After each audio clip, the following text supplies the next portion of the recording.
Yeah, hi there, and I am Michael, the founder, owner, and the materials writer for all of your lessons at the 7-Step System to Pass the TOEFL IBT, and I'm reading your essay right now.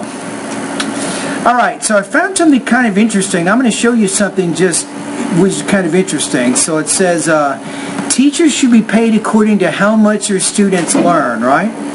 So if we look at some of these key ideas, we have maybe paid, and then students learn, and let me show you this.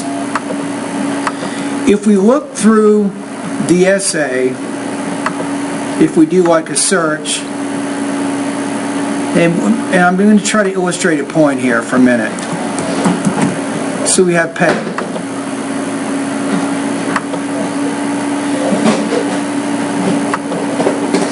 So you refer to it in the first paragraph there, so we see that, and that's pretty much it. How about the word pay? You have it in the first paragraph, you refer to it at the end. Now what does that mean? Now if these 2 points, paying somebody or being paid according to how much students learn, if you agree that that's a key point, then why are you not referring to that in these different paragraphs, especially when you get to the topic sentences?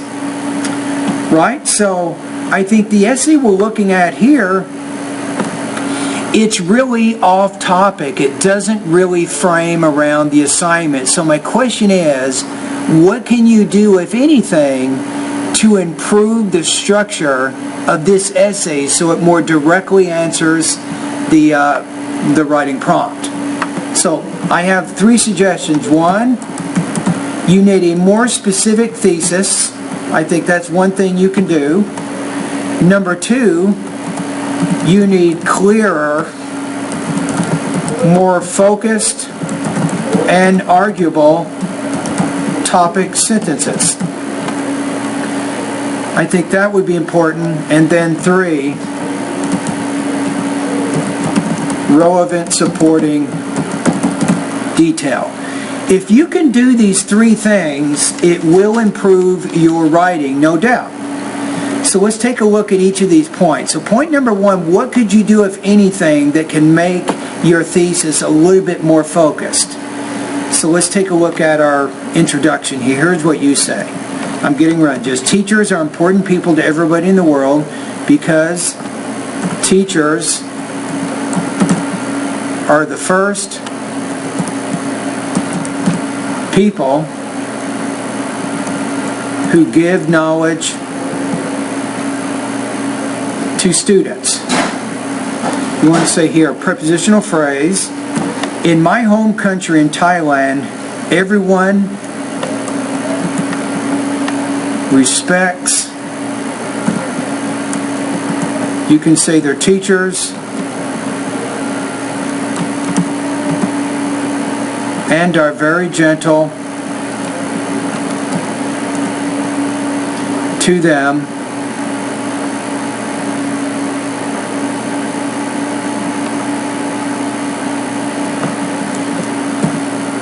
And also teachers' opinions.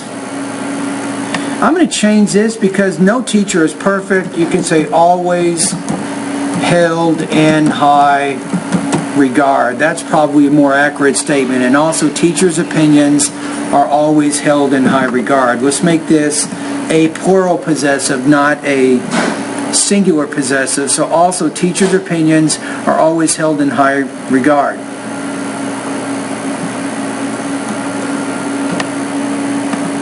Put a period here to avoid your sentence structure error.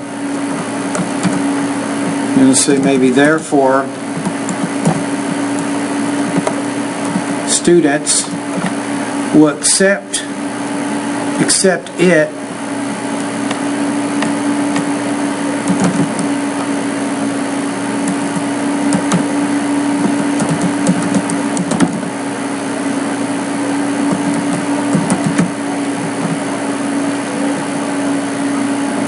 I'm going to say without any, probably hesitation is probably a better word there. So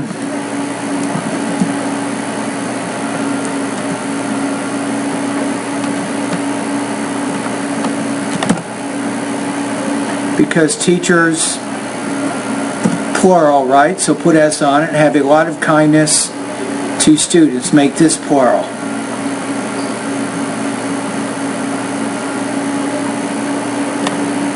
And who is they? You might say,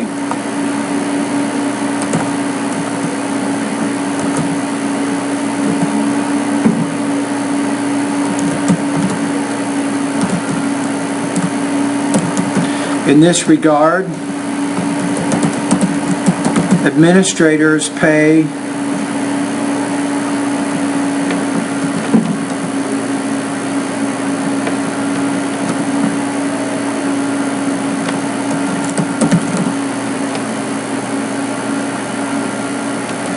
teachers according to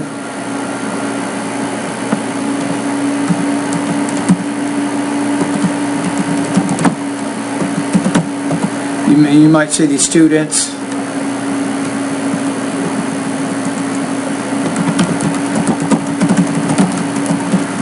are learning the course material. Therefore, I agree, and use the word that here to introduce your subject and your verb and your noun clause. Therefore, I agree that teachers should be paid according to how much your students learn because, and this you can't, this is going to kill your writing every time. There's nothing you can do to really frame your essay on it's worth it to the students. You might want to say because this added monetary incentive will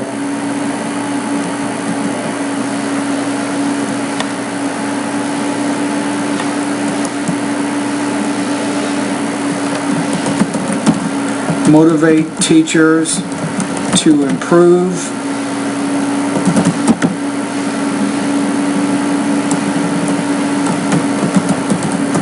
will better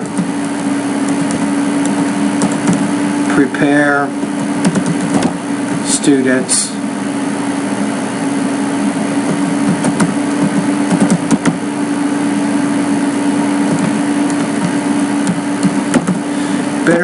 students for their careers.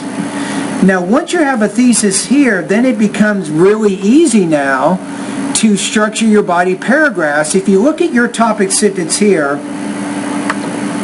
let's compare these. You say, in my experience when I was in high school, I was so lucky that I had a very furious teacher. Her name is Samsri. Now, I want you to compare your topic sentence with this one.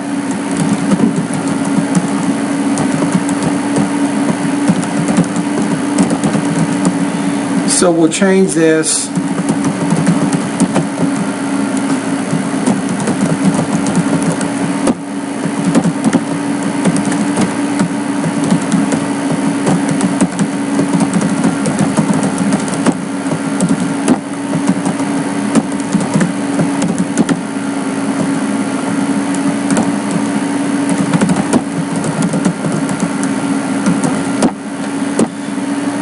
Now let's compare these. Let's put them both together, right?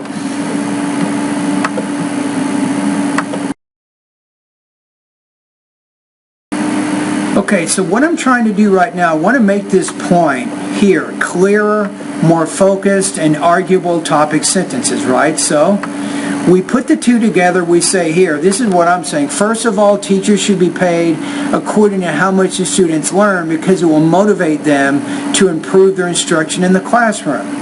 You say, in my experience, when I was in high school, I was so lucky that I had a very furious teacher. Her name is Samsri.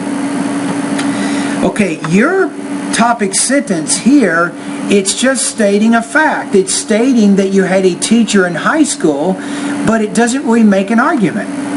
And the second thing is your topic sentence, it doesn't directly connect back to this question. I mean, think of it like this.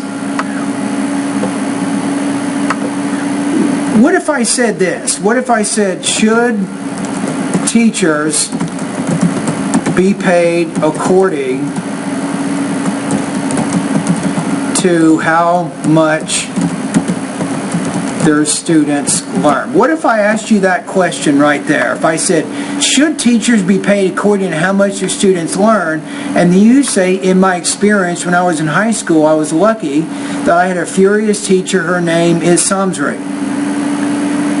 Your topic sentence doesn't answer the question. But what if I take this question and I put it before the topic sentence that I'm showing you here? Should teachers be paid according to how much the students learn? Here it says, teachers should be paid according to how much their students learn because it will motivate them to improve their instruction in the classroom. So you can see that this topic sentence, it directly answers the question. It is organized around the purpose of the writing. How do I know? It says here, teachers should be paid. Here. And that's also what the writer says here. But what's even more important is, I say, because it will motivate them to improve their instruction. And guess what? This is what I say in the first point in my thesis. It will motivate teachers to improve.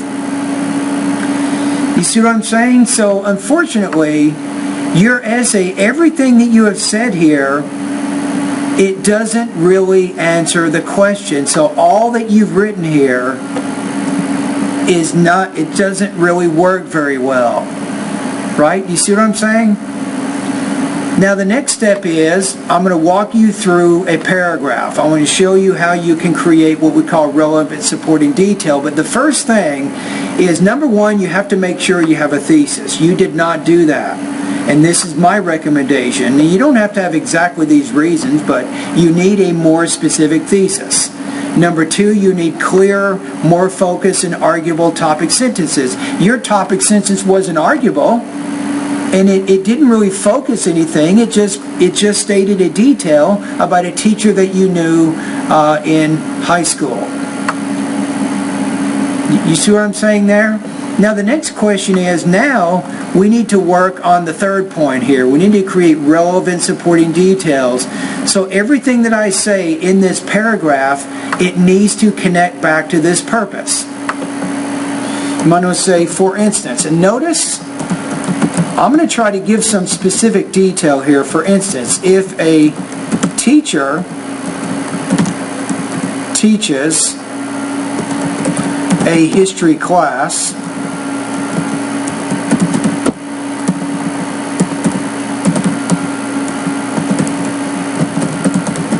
focusing on the Civil War, and most students score 30 to 50%, maybe out of 100, we might say out of 100 on the first exam. And if the teacher knows that he or she, that maybe his or her pay may be affected if these students do not improve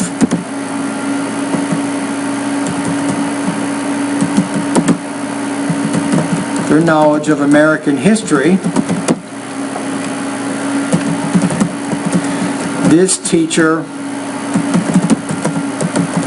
will be motivated to improve the instruction that the students are getting. In fact,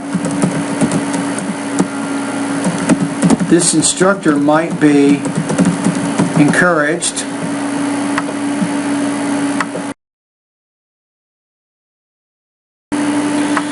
So we might, to continue this, might be encouraged maybe to attend a professional development workshop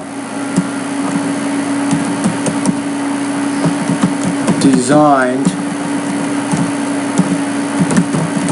to help high school instructors teach American history in a lively fashion so that students can better understand the material. So see how we're doing so far. Our goal is to get about 100 words for each paragraph. So we're at 122, right? Because of the added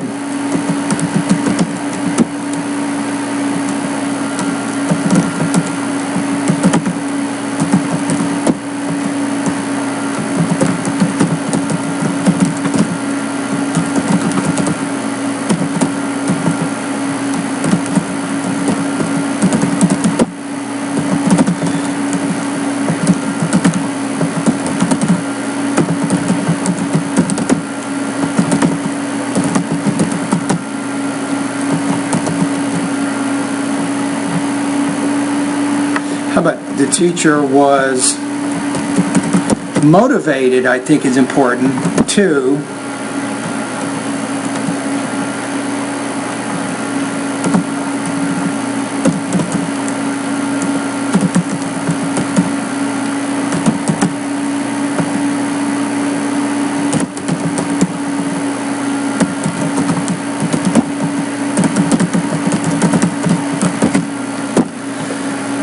Okay, I think we have it.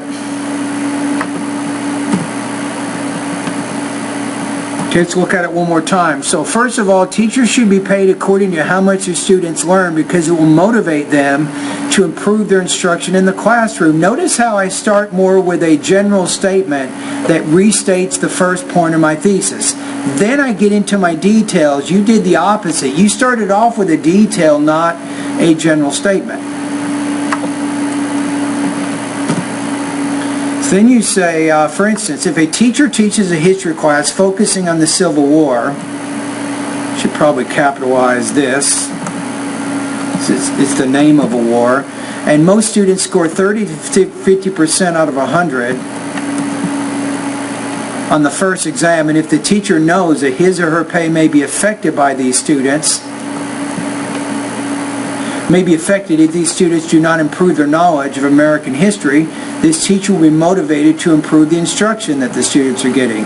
In fact, this instructor might be encouraged to attend a professional development workshop designed to help high school instructors teach American history in a lively fashion so that students can better understand the material. Therefore, because the teacher's pay is based on students' learning of American history, the teacher was motivated to improve his teaching for his class so that these pupils could perform higher on the exams. Now let's do one more. Now I don't need to do the whole next paragraph, but hopefully you're kind of seeing my point. What I'm going to do now. You remember the question? I have to make sure that my topic sentence focuses on the question. So should teachers be paid according to how much the students learn? But before I can do that, I have to check my thesis. It will better prepare students for their careers. If you say teachers who are paid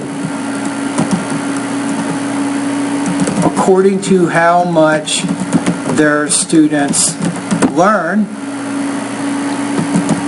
will be able to better prepare these students for their future careers.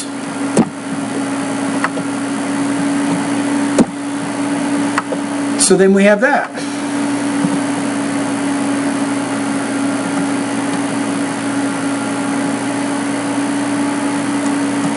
And then I have another 100 words or so explaining this idea, and then we have our conclusion.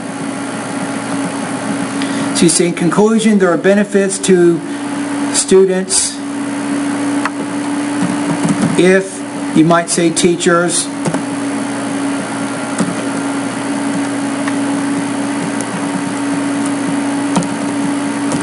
are paid according to how their students perform academically.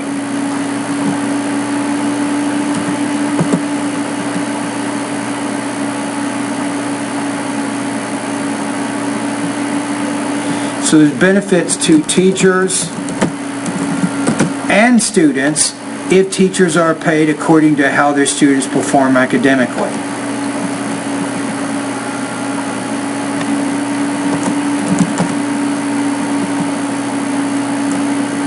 You might say teachers in these kinds of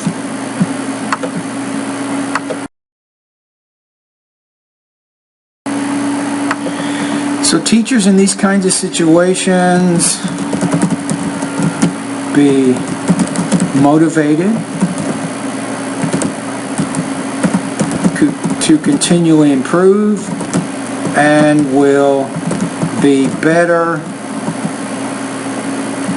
able to equip their students for their upcoming professional careers.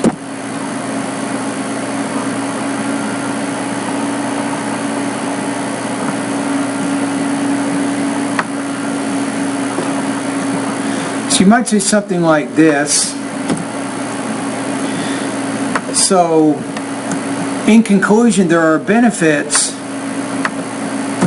to teachers and students if teachers are paid according to how their students perform academically.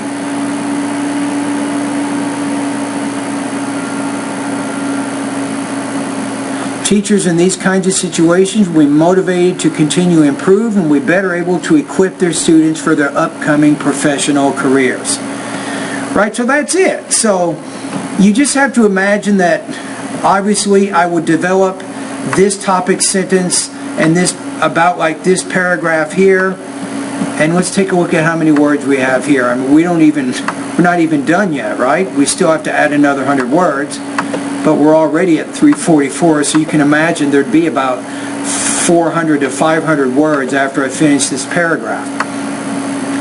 Now, what does it mean for you in your writing right now? What I'm going to do now is to give you a score, and you probably want to sit down because your score is not going to be that high. So if you don't really directly answer the question, you're never going to get a really strong score. And remember that TOEFL writing, this independent writing task here, I mean, if you look at the question, it's a very simple question. Think about it. If you look at this, I mean, there's nothing overly complicated. It's saying that teachers should be paid according to how much your students learn. Do you agree or disagree with it? And you couldn't even answer that question. Now, if you can't answer a simple question like this, then how do you handle graduate level type writing assignments? Sometimes the instructions can be several pages long, right? Okay, so obviously here we got some trouble. So you're not going to score in the 4 area, not in the 3 area, the 2 area. I'm going to put here limited development in response to the topic and task of the writing assignment, inadequate organization or connection of ideas, serious and frequent errors in sentence structure and or usage. So I'm going to put you right here at the top of the 1.75 out of 5. You have 12 points out of 30 on this.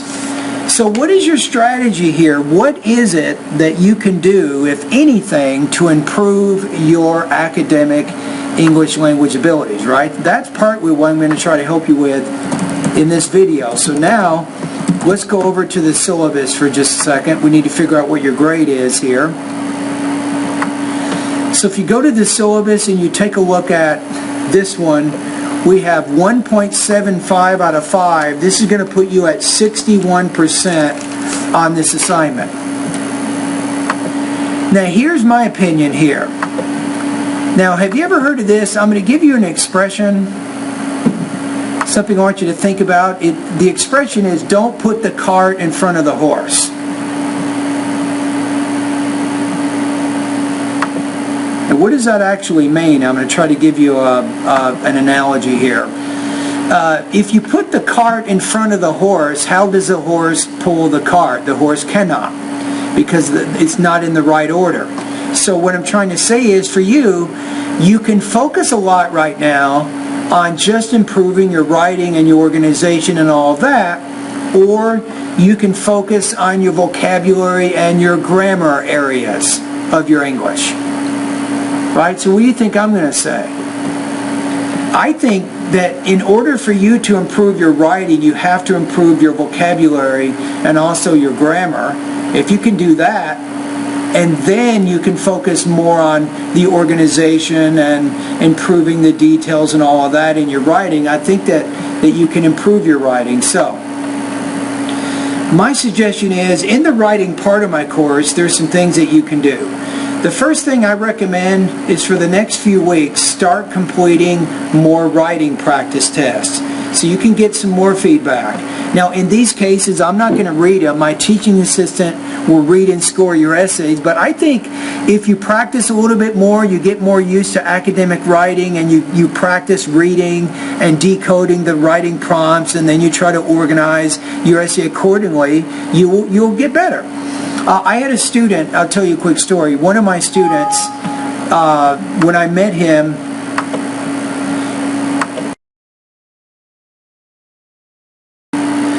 his writing score was about 21 points out of 30 on the IBT writing tasks, right? So he needed a little bit higher than that, and when I met him, his score was 82. Now, in 6 weeks, he went from a score of 82 to a score of 105, and he improved his writing score from 21 points to 29. And what did he do? He completed 35 independent and integrated writing practice tests on my website. He did 35 tests in less than 2 months. How about that? So a lot of that writing practice you do, it helps you in the long run. You develop an ability to organize and develop your ideas. That's probably one of the best recommendations I give you, and you're not going to get credit for any of these writing practice tests that you do. They will not help. They will not hurt your score. They'll simply give you practice, but I promise you it will help prepare you for the final exam in this class at the end of the quarter. If you don't do the practice, you're on your own. Of course, you're going to be where you are now.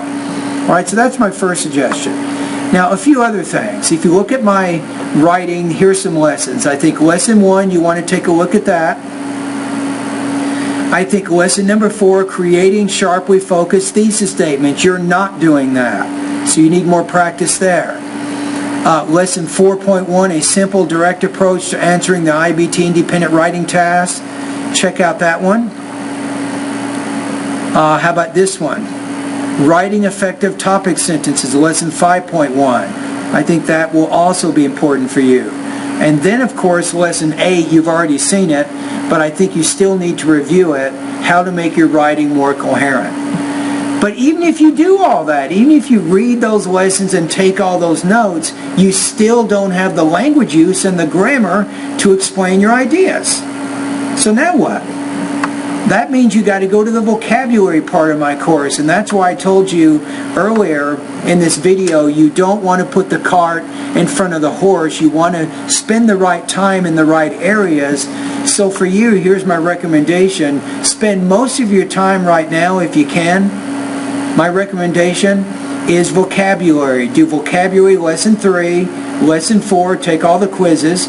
Vocabulary lesson 5, take all the quizzes. Vocabulary lesson 6, take all the quizzes.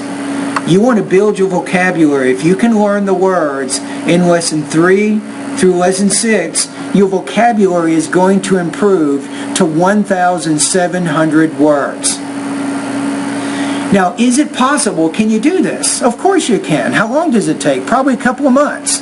But that means every day you have to discipline yourself to go to these lessons, to learn these words. I even recommend writing them down on note cards. You can practice writing sample sentences using the words, and little by little you will develop a better vocabulary.